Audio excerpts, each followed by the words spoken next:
오늘 이 시간은요, 방금 봉독해드린 사사기 19장 1절부터 전개되어지는 백성들의 행음의 장면입니다.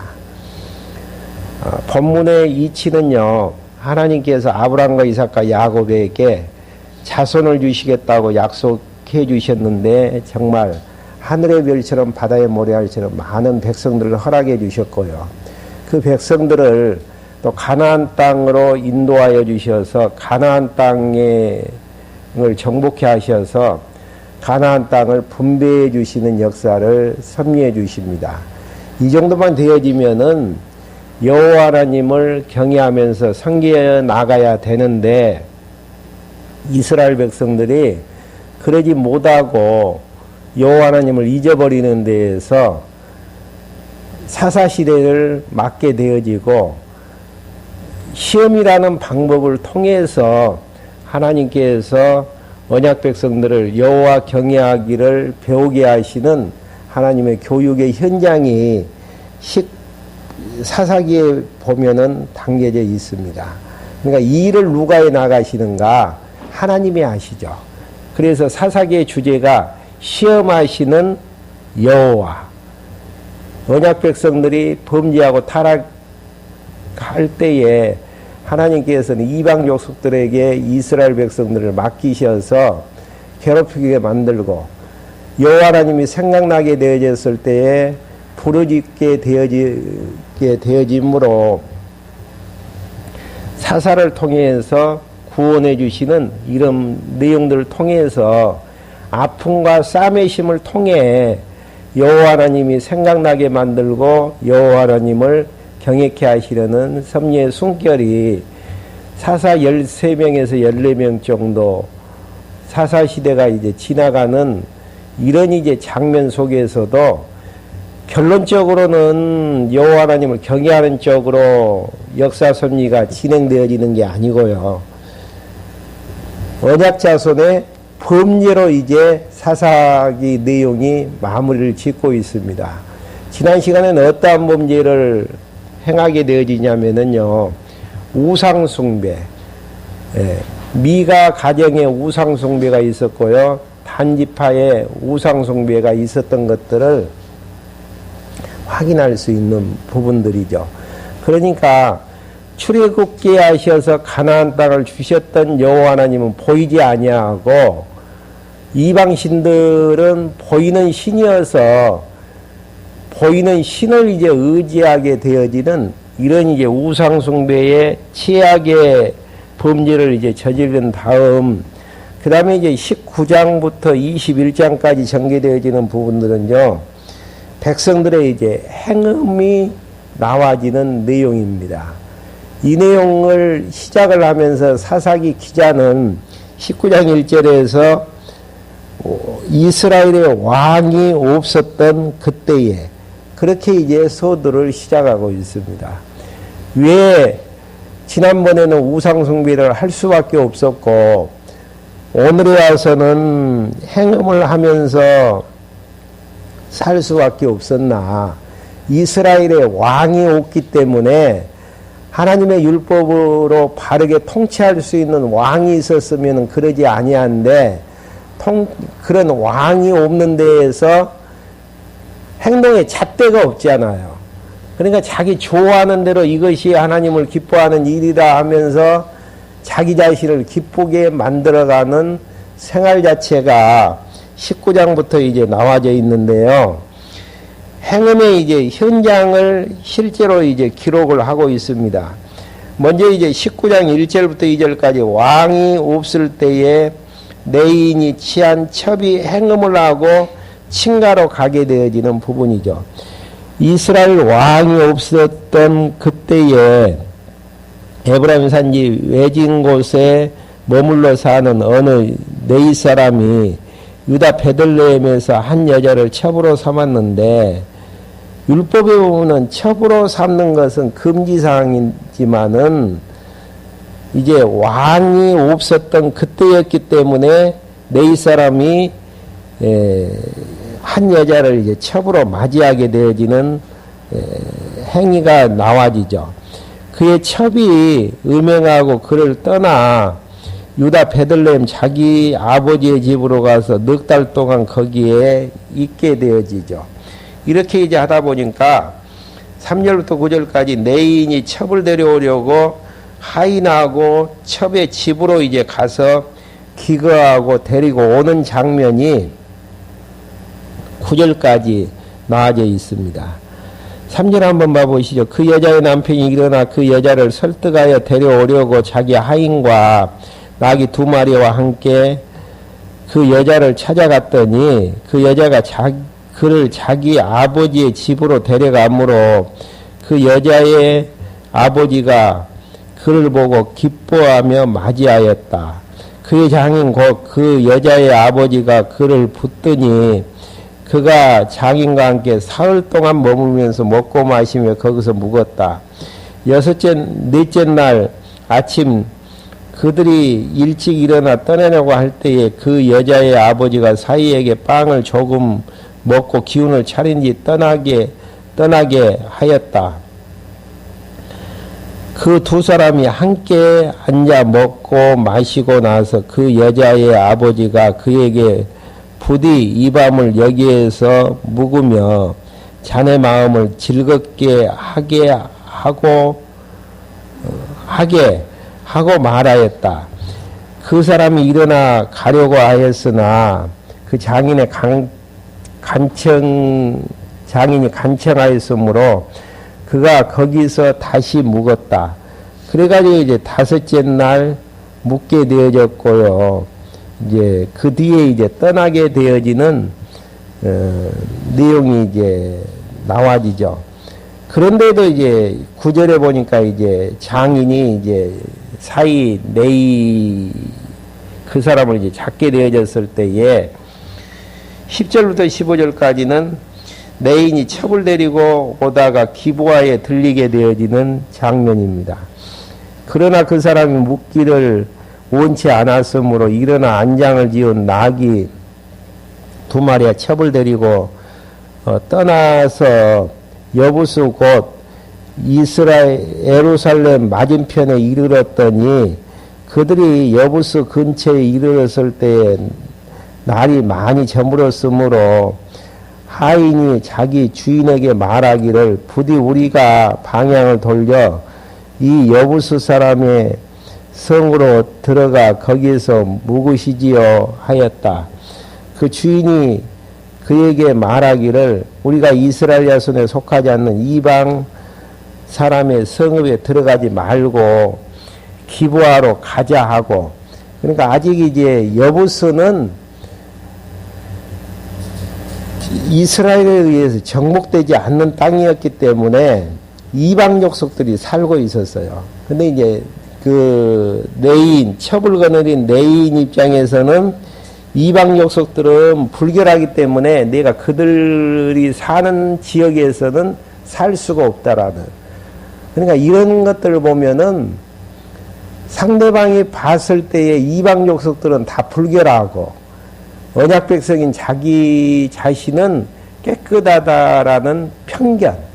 근데 이제 자기 자신도 이제 추한 모습을 드러냈던 내용들이 첩을 얻은 거거든요. 하나님 앞에서는 불결한 그런 이제 언약 백성이지만은 죄인이죠. 그런데도 이방 족속들만 이제 판단하는 모습들이 이제 그려지고 있는 내용입니다. 그 이유는 19장 1절에 나와 있는 것처럼 이스라엘의 왕이 없었기 때문에 누가 죄인이고 하나님 편에서 죄인인가 아닌가를 정리를 해야 되는데 자기 기준에서 자기는 깨끗하고 상대방은 이방 족속이기 때문에 더럽다고 느끼는 판정. 그러니까 자기가 이제 심판자가 되어지는 모습들을 그리는 내용들이죠.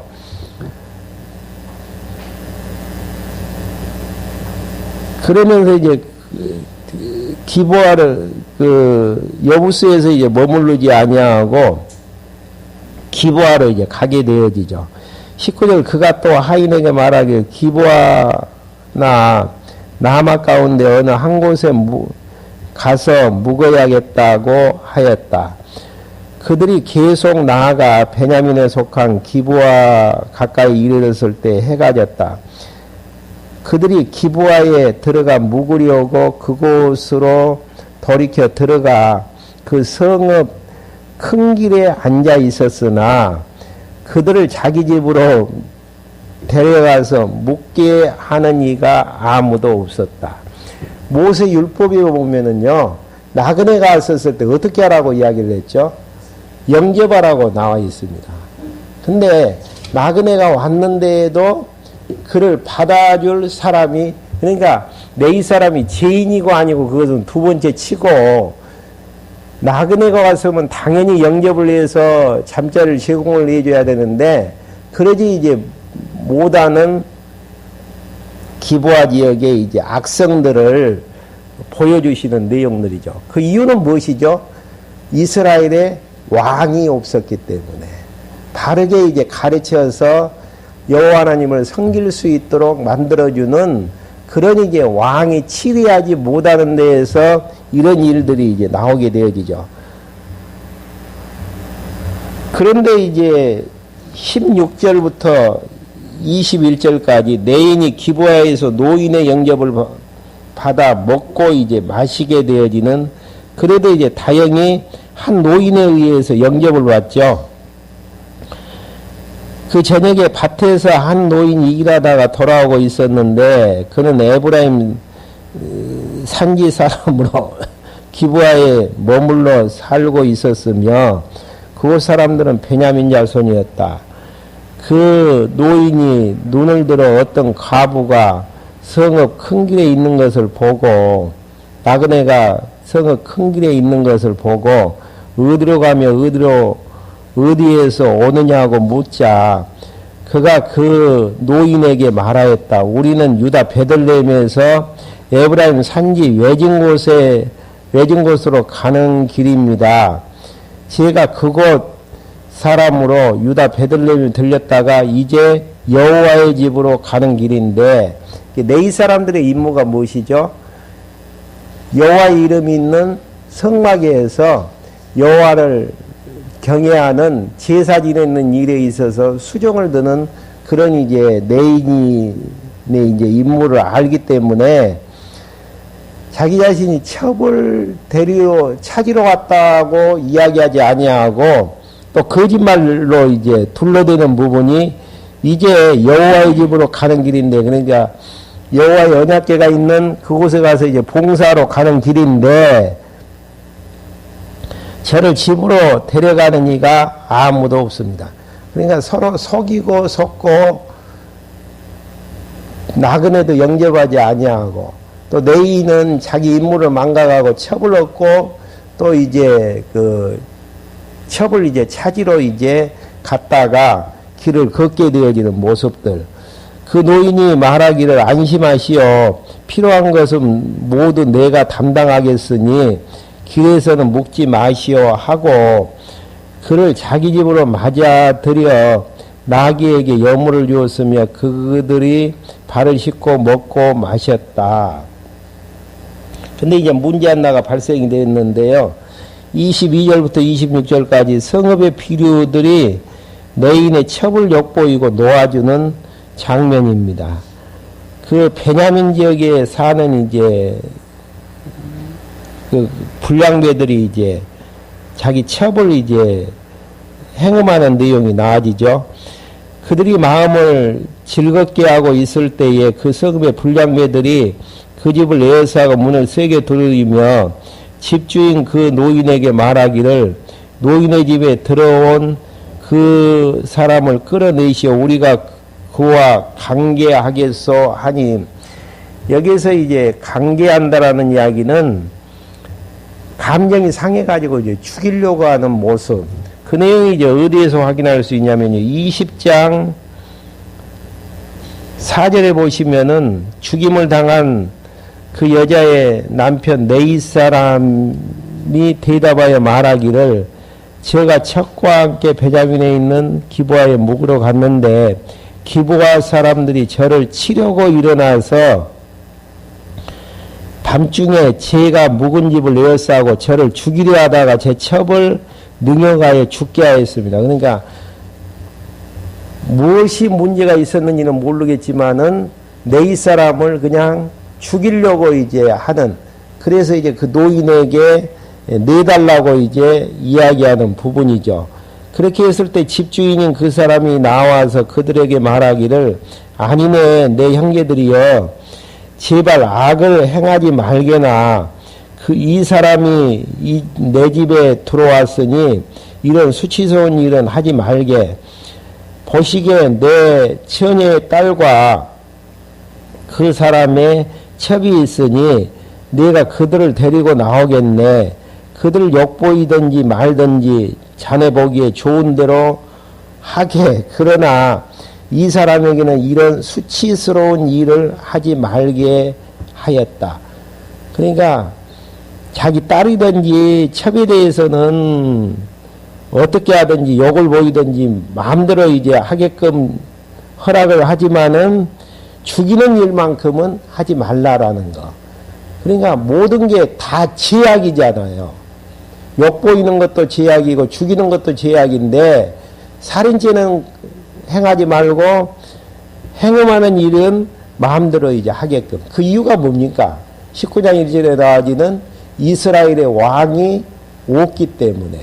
그러니까 바르게 이제 그러니까 지금 현대를 살아가는 교회도 마찬가지죠. 바르게 이제 통치할 수 있는 머리 대신 교회의 머리 대신 예수 그리스도의 통치를 받지 않는 데에서 자기 행위를 정당화시키고 범죄를 정당화시키는 이러한 모습들, 그리고 머리 대신 예수 그리스도의 통치를 받으면서 사랑받으면서 주님을 사랑해야 되는데 자기 자신을 사랑하는 모습들 보면은 그 당시나 이제 지금이나 비슷한 내용들이죠.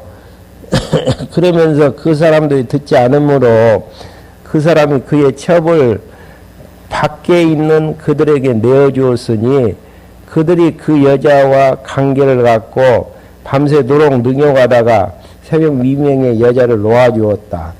동틀 때에 그 여자가 자기 주인이 있는 그 노인의 집 문에 와서 날이 밝았을 때까지 쓰러져 있었다. 근데 이제 27절부터 30절까지 죽은 여자의 첩의 시체를 12덩이로 나누어서 사방으로 보내는 엽기적인 사건이 또 이제 일어나게 되어지죠. 한번 봐보겠습니다. 그 여자의 주인이 아침에 일어나 그 집 문을 열고 길을 떠나려고 나서는데 보니 자기 첩인 그 여자의 손을 문지방 위에 올려놓고 그 집의 문 앞에 쓰러져 있었다. 그가 여자에게 일어나 가자고 말하였으나 아무 대답이 없었다. 그 사람이 그 여자의 시신을 악에 싣고 일어나 자기 사는 집으로 곳으로 갔는데 그가 자기 집에 오자마자 칼을 들고 자기 첩의 시신을 잡고 그 마디를 잘라서 12조각을 나누어 이스라엘 온 지역에 보내니 그것을 본 사람마다 말하기를 이스라엘 자손이 이집트 땅에서 올라온 날부터 오늘에 이르기까지 이런 일은 있지도 않았고 보지도 못하였으니 이 일을 잘 생각하고 의논한 다음에 의견을 말하도록 하자 하였다. 그러니까 이제 온수 갚아달라는 이야기죠. 그러니까 문제를 쉽게 이제 그 불량배들만 잡아가지고 문제를 해결할 수도 있었는데 그걸 이제 자기 첩의 이제 시신을 12등분으로 나누어서 온 지파별로 다 보내는 엽기적인 사건. 왜 그랬을까요? 왕이 없으므로 자기 옳은 소견대로 행하게 되어지는. 지난 시간에도 우상 섬기는 모습에서도 자기 마음대로 했던 부분들이 나아지잖아요. 그냥 이런 결과는 왕의 통치를 받지 않는 데서 이제 이런 결과가 나타나게 되어지죠. 이렇게 되어지니까 행음으로 인해서 전쟁이 터지게 되어지는. 어느 지역에서 이런 일들이 일어났죠? 베냐민 지파가 거주하는 지역이기 때문에 베냐민 지파하고 나머지 11지파하고 싸움이 이제 붙는 내용이 20장에 보면은 나와집니다. 20장 1절부터 7절까지는 백성들이 미스바 총회로 모여 내인의 경의를 듣게 되어지는 내용들이죠. 미스바로 이제 모여가지고 1절부터 3절까지 이제 좀 더 분해를 하면은요, 이스라엘 자손이 모두 미스바에서 여호와 앞에 모인 내용이 이제 나와지죠. 모든 이스라엘 자손이 단으로부터 부엘세바까지와, 단은 어느 지역이죠? 가장 이제 이스라엘 가나안 땅의 북쪽 지역, 부엘세바는 최남단 지역, 그리고 이 길르앗 지역은 요단강 동편에 두 지파 반이 살고 있는데 그 지역을 이제 총칭하는 부분. 그러니까 이스라엘의 12지파가 이제 다 이제 그 지역에 모였다라는 이야기죠. 그 회중이 일제히 미스바에서 여호와 앞에 모이니 그 백성 중 어른 곧 이스라엘 모든 지파의 어른들이 하나님 백성의 총회에 참석하였고 칼을 찬 보병은 40만이었다. 이렇게 해서 이제 그 사유를 물어보게 되어지죠. 그러니까 이제 4절에서 죽임을 당한 그 여자의 남편 네 사람이 대답하여 말하기를 제가 척과 함께 베냐민에 있는 기브아에 묵으러 갔었는데, 그러니까 이제 그 과정들을 그 설명하는 내용 가운데에서 자기의 죄과는 내인 입장에서는 전혀 알지를 못해요. 지금 척을 얻어서 그렇게 되어졌다라고 하나님 앞에서 이제 잘못을 깨달을 수도 있는데, 기브아에 이제 묵으러 갔었는데 4절에 5절에서 기브아 사람이 저를 치려고 일어나서 밤중에 제가 묵는 집을 에워싸고 저를 죽이려 하다가 제 첩을 능욕하여 죽게 하였습니다. 그러니까 자기 첩을 능욕하여 죽게 한 그 자체를 부각해서 기브아 사람들이 죄인이고 자기는 누구다는 이야기예요. 의인이고. 이제 사건의 본질 자체를 하나님 편에서 보면은 내인도 죄인이고 기브아 사람들도 죄인이고. 근데 변호하는 자기 입장에서는 어떻게 정리를 하죠? 자기는 죄가 없는데 기브아 사람들이 이런 수치스러운 일들을 보였습니다.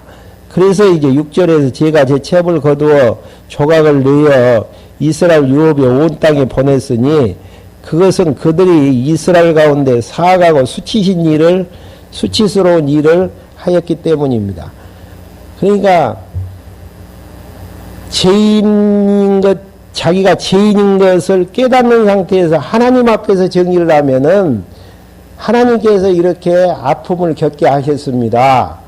왜? 자기 잘못으로 내인의 임무를 벗어나서 첩을 얻고 행동했던 그것 때문에 그렇게 이제 정의를 해야 되는데 그러지 아니하고 이스라엘 가운데에서 사악하고 수치스러운 일을 행했기 때문에 이런 일을 했다라고 이제 자기는 의인이에요. 자기 잘못은 깨닫지 못하고 상대방 그 기브아 사람들은 모두 죄인인 걸로 이제 표출을 하게 되어지는 내용들이죠.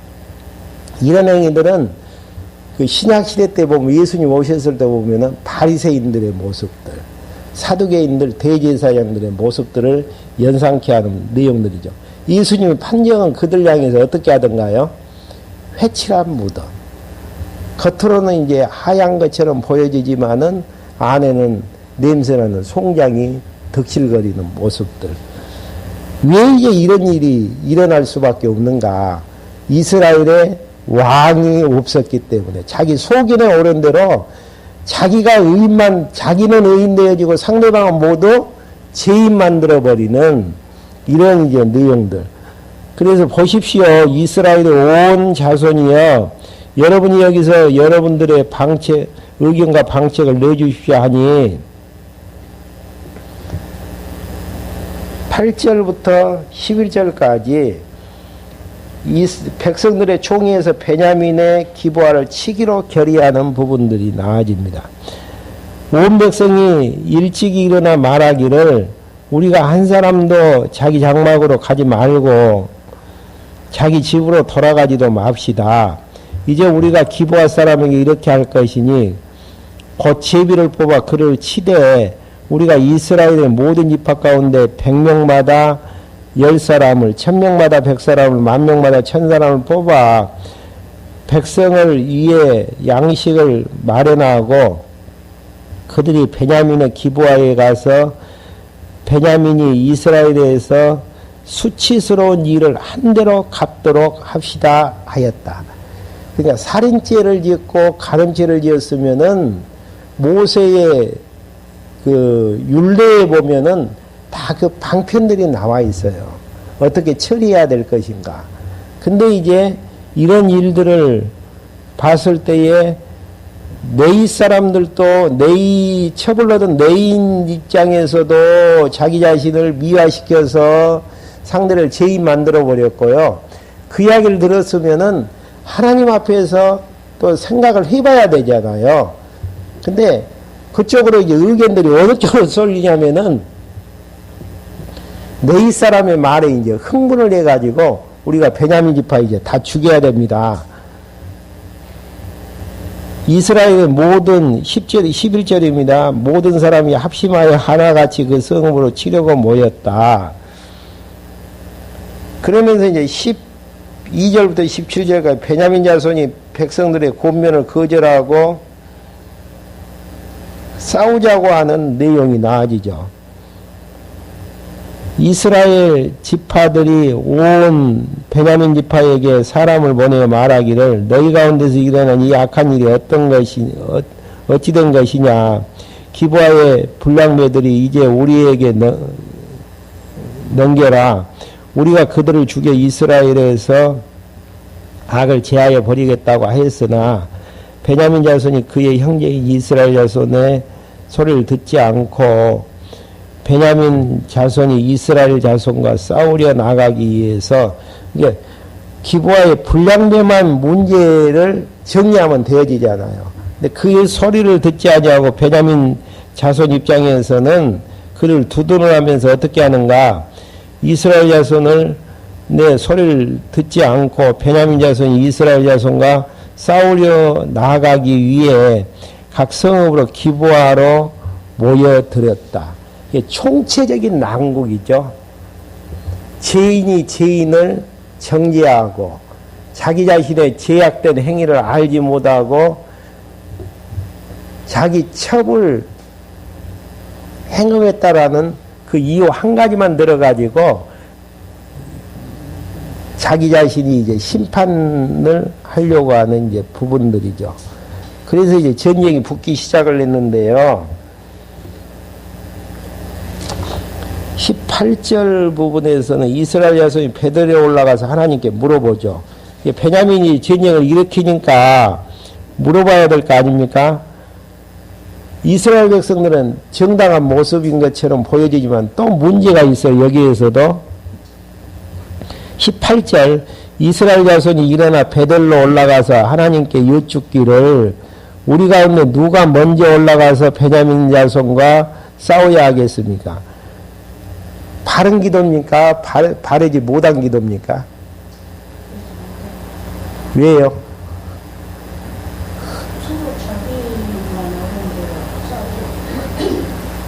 싸워야 됩니까? 안 싸워야 됩니까? 그것이 첫째 질문이어야 되는데 싸우러 가는데 누가 앞장서야 됩니까? 이걸 물어본 거예요.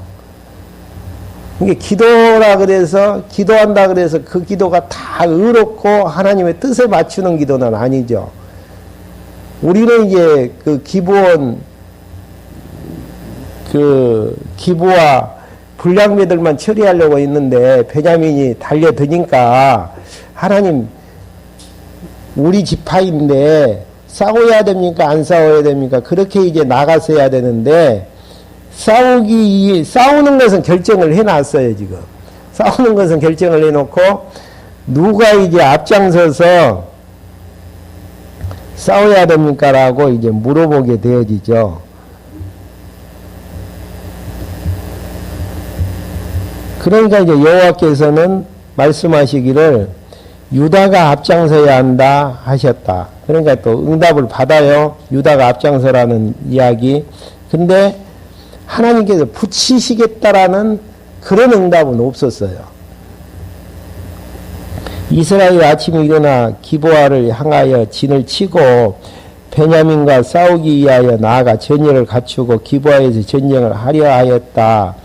그때 베냐민 자손이 기브아에 나와 그날에 이스라엘 가운데 2만 2천 명을 땅에 쓰러뜨렸으나 그 백성 이스라엘 사람이 용기를 내어 첫날 전열을 갖추었던 그곳에서 다시 전열을 갖추었다. 그래서 이제 싸우라고 나가라고 했는데 전쟁에서 이제 첫 번째 패하게 되어지죠. 그러니까 이제 이스라엘 백성들이 자손이 23절입니다.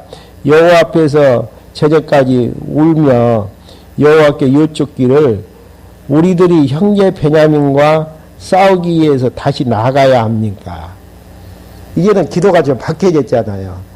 누가 선두에 서서 전쟁에 나가야 됩니까?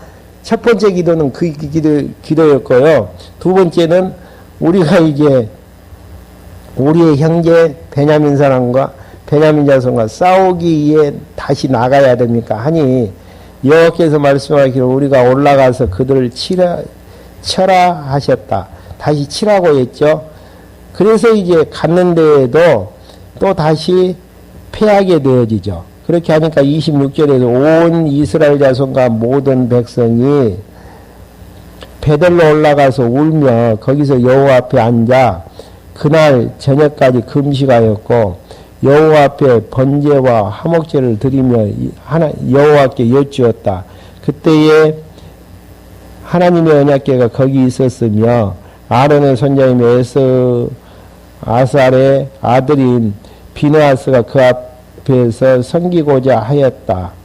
섬기고 있었다. 이스라엘 자손이 말하기를 우리가 우리 형제 베냐민 자손과 싸우기 위해서 다시 나가야 합니까? 아니면 그만 두어야 합니까? 더 구체적으로 이야기하죠. 여호와께서 말씀하기를 올라가라. 내가 내일 그들을 내 손에 넘겨주겠다 하셨다. 세 번째 기도에서 전쟁에서 승리케 하시겠다. 이런 의미는 무슨 이야기예요, 지금? 전쟁의 승패가 하나님에게 달려있다라는 것. 여호와 하나님을 깨닫게 하기 위한 방편으로 전쟁에서 패배케도 하시고 승리를 보장케도 하시는 섭리의 부분들이 나와져 있습니다. 그래서 이제 24절부터 28절까지 또 패하고 하나님께 물어 승리에 대한 약속을 이제 받게 되어진 장면이죠. 그래서 이제 29절부터 35절까지 세 번째 대전에서 이스라엘이 기브아를 쳐서 파괴되어지는 당연히 팔 수밖에 없죠. 전쟁에서 이제 승리를 거두게 되어지는 부분들이죠. 그렇게 되어지면서 한번 여러분들 읽어보시고요. 36절부터 48절까지 베냐민 자손이 이스라엘 자손에게 크게 패배하는 장면들이 나와집니다. 그러니까 결국은 유인전술에 이제 말려 들어가지고 하나님의 이제 계획대로 패하게 되어지는 장면이죠. 그렇게 이제 되어진 상황에서 결국은 이제 21장 부분에서 반성과 그 대책 부분이 나와지는데요. 이 내용도 이제 보게 되어지면은 왕이 없으므로 자기 소견에 오른 대로 행하게 되어지는 장면들이 나와집니다. 조금 시간 가더라도 마무리하고 끝내겠습니다. 21장 1절에 보시면 이스라엘 사람들이 미스바에서 명세하여 말하기를 우리 가운데 아무도 자기 딸을 베냐민에게 아내로 주어서는 안 된다. 율법에 이런 조항이 있어요, 없어요? 이방 족속들에게는 주지 말라라는, 혼인하지 말라라는 이야기가 있는데 이스라엘 백성들 내에서는 딸 주지 말라라는 이야기가 없어요. 왜 그래요? 왕이 없으므로 자기 소견에 옳은 대로 자기가 율법의 주인이 되어지는 거예요. 이게 이제 무서운 일들입니다. 네. 그러니까 감정적인 부분이 이제 추가가 되어지는 부분들이죠. 괘씸하니 이제 너희들 때문에 이런 불미스러운 일들이 일어날 수밖에 없었고, 또 우리가 이제 2번이나 패했고 많은 희생을 가졌지 않느냐, 이런 이제 억한 감정 때문에 결국은 딸을 줘서는 아니 된다. 이렇게 이제 감정적으로 이제 처리를 하게 되다 보니까 무슨 이제 문제가 들리게 되냐면은요, 2절부터 7절까지 백성들이 하나님 앞에서 반성하고 그 대책을 세우게 되어지는 부분들입니다. 이렇게 되어지면 딸을 안 줬을 경우는 어떻게 되어지죠? 베냐민 한 족속이 끊겨버리죠. 그래서 이제 뒤늦게 그것을 깨닫게 되어지는 부분들이, 백성들이 베들레에 이르러 거기서 저녁까지 하나님 앞에서 앉아 목소리를 높여 크게 울부짖으며 말하기를, 여호와 이스라엘의 하나님이시여 이스라엘 중에 가운데 어떻게 이런 일이 생겨서 오늘날 이스라엘의 한 지파가 없어지게 되었습니까? 하고, 이튿날 백성들이 일찍 일어나 거기에서 제단을 쌓고 번제와 이제 화목제를 드렸다. 이스라엘 자손이 말하기를 이스라엘의 모든 지파 가운데에서 여호와께 올라가 총회에 참석하지 않는 자가 누구냐 하였으니, 이는 그들이 굳게 맹세하기로 미스바로 여호와께 올라가지 않는 자는 반드시 죽게 될 것이다라고 하였기 때문이다. 그러니까 이제 전쟁에서, 베냐민과 전쟁에서 협력하지 않았던 자들을 치게 되어지고, 거기에서 이제 치게 되어지는 또 이제 어처구니 없는 일들을 행하게 되어지죠. 6절 한번 봐보시죠. 이스라엘 자손이 자기 형제 베냐민으로 인하여 뉘우치며 말하기를 오늘 이스라엘에서 한 지파가 끊겨졌구나. 우리가 여호와로 맹세하기를 우리 딸을 그들에게 아내로 주지 않기로 하였는데 우리가 어떻게 하면 그 남은 자에게 아내로 구해줄 수 있겠는가 하였다. 이런 자기들이 저지르고 이제 고민이 된 거예요. 12지파가 되어져야 되는데 한 지파가 없어졌기 때문에 어떻게 하면 소생케해서 대를 잇게 할까. 그렇게 해서 이제 그들이 또 말하기를 이스라엘 지파 가운데 미스바로 여호와께 올라가지 않는 자가 누구냐 하니 야베스 길라앗에서는 아무도 진영에 오지 않았고 총회에 참석하지 않았으며 백성을 헤아려 보니 이에 야베스의 길라앗 사람은 한 사람도 없었습니다. 그렇게 해서 10절에 이제 문제 해결을 하는데요. 합력하지 않았던 자를 쳐가지고 거기에서 이제 처녀들을 베냐민 자손들에게 허락해 주는. 그러니까 문제를 여호와 하나님 앞에 묻지 않고 이제 그 일을 저질러 놓고 응급처치를 이제 해나가는 모습들. 왜 이런 현상들이 일어나죠? 이스라엘의 왕이 없으므로 자기 소견에 옳은 대로 행하게 되어지는. 그렇게 해서 회중의 용맹한 자 가운데 12,000명을 그곳에 보내면서 명령하기를 너희는 가서 야베스 길라앗 주민들을 여자들과 아이들까지 칼로 쳐라. 너희가 할 일은 이것이니 곧 모든 남자와 동침하여 남자를 아는 모든 여자를 진멸하여라 하였다. 그들이 야베스 길라앗 주민들 가운데에서 남자와 동침하지 않아 남자를 알지 못하는 젊은 처녀 400을 찾아내어 그들을 가나안 땅 실로에 있는 진으로 데려왔다. 그렇게 해서 이제 그들을 이제 14절 보시면은 그때 베냐민이 돌아왔는데 이스라엘 백성이 야베스 길라앗 여자들 가운데서 살려준 이들을 그들에게 주었으나 여전히 부족하였다.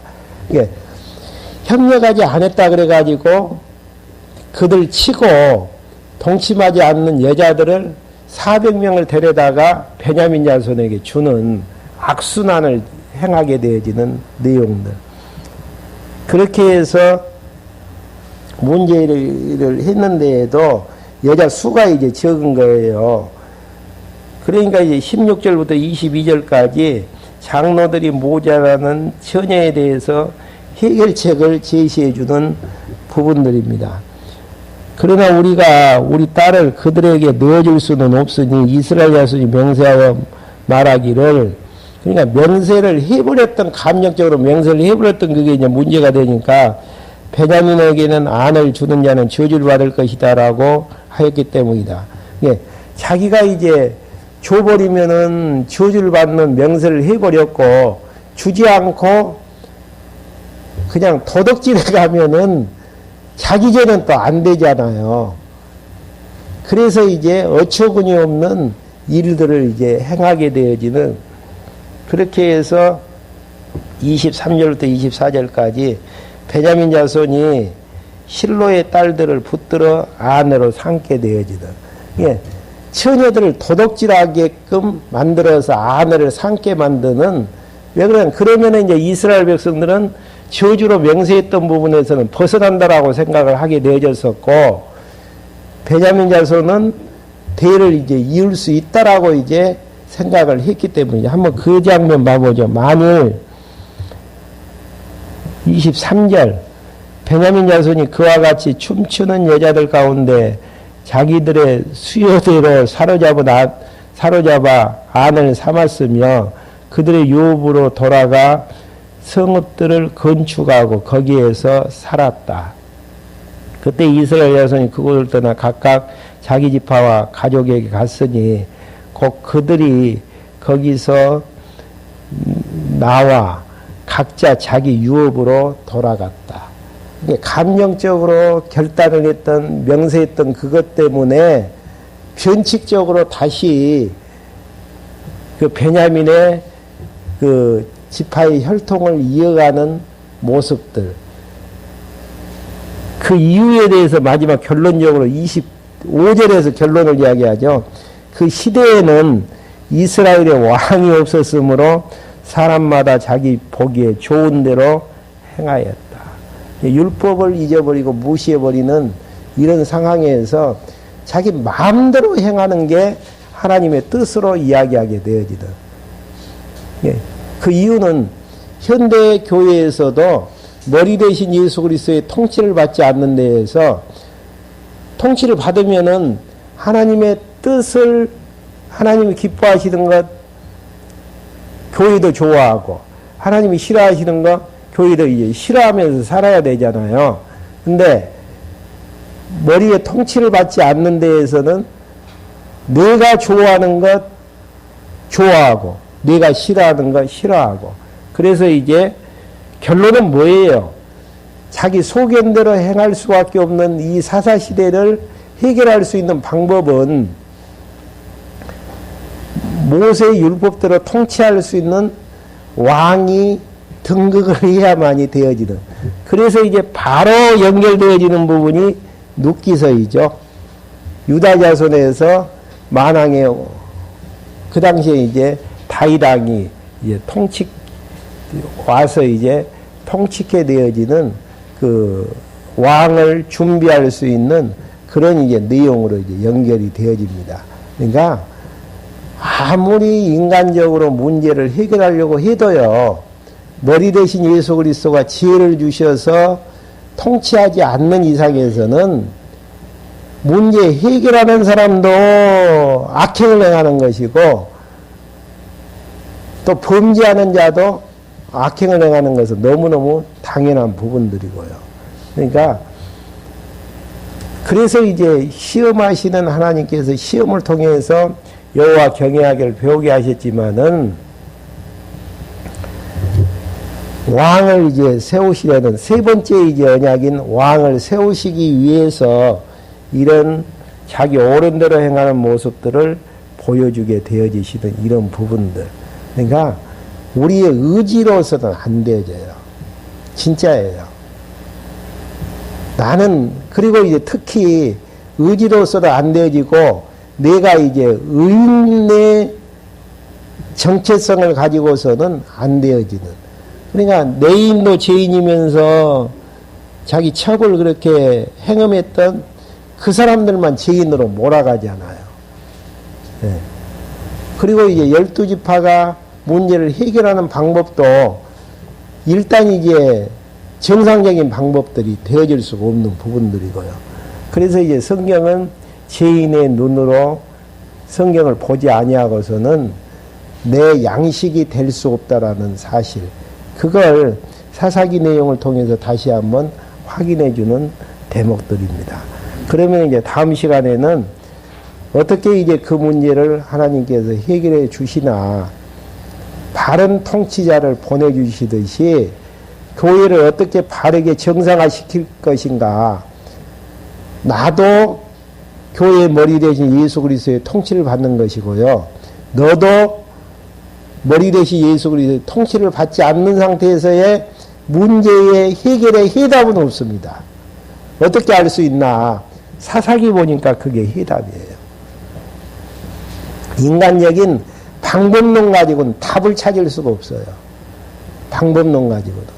답을 찾는 유일한 방법은 지혜자 되시는 교회의 머리 대신 예수 그리스도의 통치를 너도 받고 나도 받다 보면은 너하고 나하고 아는 것과 믿는 것이 하나 되어지는 데에서 서로 이해하고 서로 화합하고 서로 연합할 수 있다라는 사실들을 다시 한번 기억하시면서요. 오늘 사사기 마지막 부분, 인간적인 방법론 가지고는 해답이 없다라는 사실.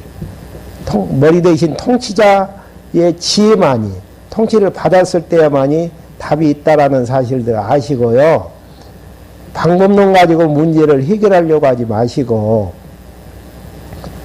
나부터 머리 대신 예수 그리스도의 통치를 받고 상대방도 받기를 원하는 이런 이제 모습들, 하나님이 교육은 하신다라는 것들 다시 한번 확인하시는 시간이 되어졌으면 좋겠습니다. 기도하시겠습니다. 하나님 아버지, 저를 이 시간에 불러 모아주셔서 시험을 통해서 여호와 경외하기를 배우게 하셨지만은 사사기의 마지막은 백성들의 범죄로 끝나지는 것들을 확인할 수 있도록 인도해 주심을 감사함을 드립니다. 왕이 없이는 자기 소견에 오른 대로 행할 수밖에 없듯이 저희들도 교회의 머리 대신 예수 그리스도의 통치를 각자 받지 아니하고서는 서로 아는 것과 믿는 것으로 한 뜻으로 한 몸을 이룰 수 없는 것을 저희들 알 수 있사오니, 머리 대신 예수 그리스도의 통치를 받으면서 살아나가는 저희 자신들과 교회가 되어질 수 있도록 말씀을 풍성하니 저희들에게 내려 주시옵소서. 예수 그리스도의 이름으로 기도했습니다. 아멘. 광고